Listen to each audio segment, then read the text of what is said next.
Hier soir, ça a commencé comme n'importe quel autre. Pour mon mari Brian et moi, on avait terminé le dîner, rangé la cuisine ensemble et on s'était blottis sur le canapé, verre de vin à la main.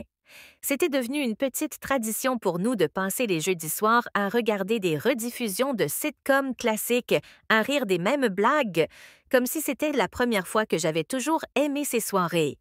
On se sentait comme à la maison, confortable, familière et en sécurité. Mais hier soir, quelque chose était différent. Brian avait été plus silencieux que d'habitude. Son front se fronçait parfois les sourcils, comme si quelque chose de lourd persistait dans son esprit. Je l'ai remarqué à la moitié du deuxième épisode de Friends, mais il n'a rien dit tout de suite. Il s'est approché et a doucement pris ma main, ses doigts frais contre ma peau chaude, et m'a regardé avec ses yeux noisettes pensifs qui m'avaient attiré il y a plus de 10 ans. Amy, il a commencé sa voix basse mais ferme.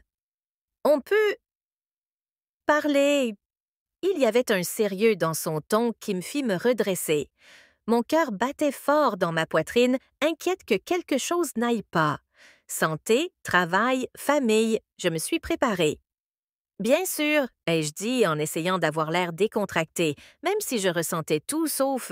Il prit une grande inspiration et mit la télévision en pause. « J'ai pensé à nous, dit-il lentement. Non pas qu'il y ait quelque chose de mal. Exactement, je t'aime plus que jamais, mais...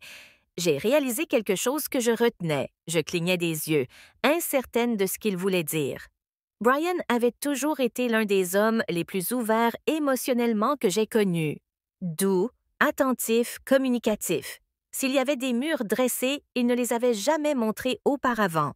« Que veux-tu dire par se retenir? » ai-je demandé en me déplaçant pour lui faire face plus pleinement. Sa main se resserra autour de la mienne. « J'ai toujours essayé d'être l'homme que je pensais que tu voulais, » avoua-t-il. Fort, stable, fiable. Mais il y a quelque chose que je voulais partager avec toi depuis un moment. Quelque chose d'important pour moi, je ne savais tout simplement pas comment. Je me suis penchée plus près de mon cœur maintenant. Il bat pour une autre raison. « Curiosité, Brian, tu peux tout me dire, tu le sais bien. » Il hocha la tête, puis lâcha ma main et se leva. Il fit les 100 pas, puis se tourna à nouveau vers moi. « Je veux qu'on fasse quelque chose de différent. Essayer quelque chose qui change notre façon de nous connecter, notre façon de nous percevoir émotionnellement. » Mentalement, je voyais qu'il était nerveux, ce qui m'a rendue nerveuse. « D'accord. »« D'accord, dis-je en allongeant le mot, lui laissant de l'espace pour expliquer. « Je veux faire une pause dans la routine, » dit-il.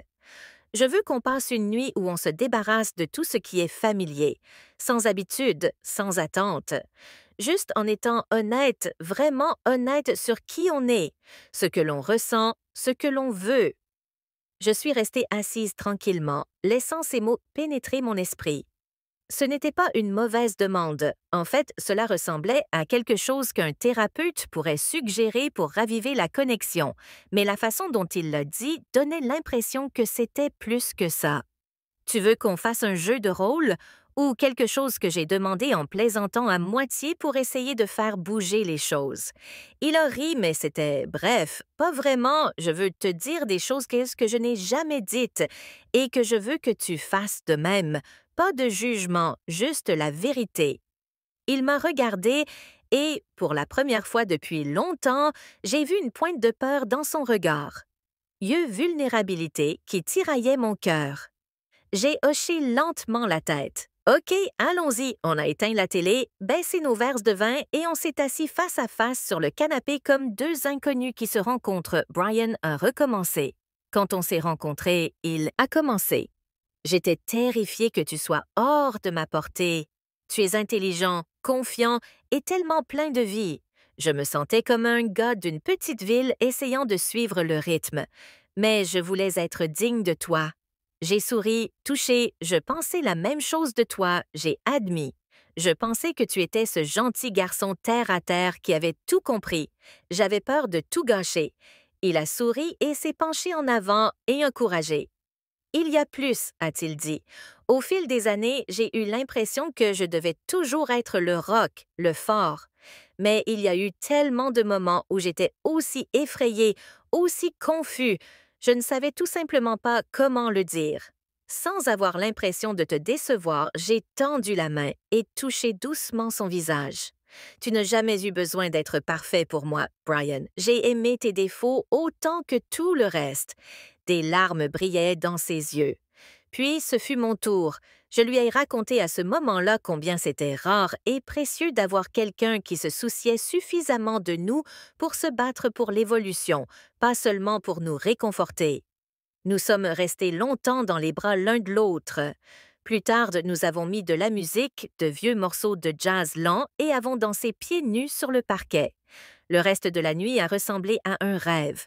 Il n'y avait aucun plan, aucune attente, juste deux personnes redécouvrant ce qu'elles signifiaient l'une pour l'autre.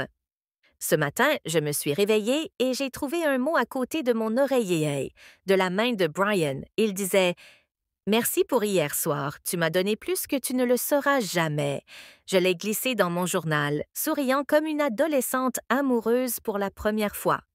Tout semble différent maintenant.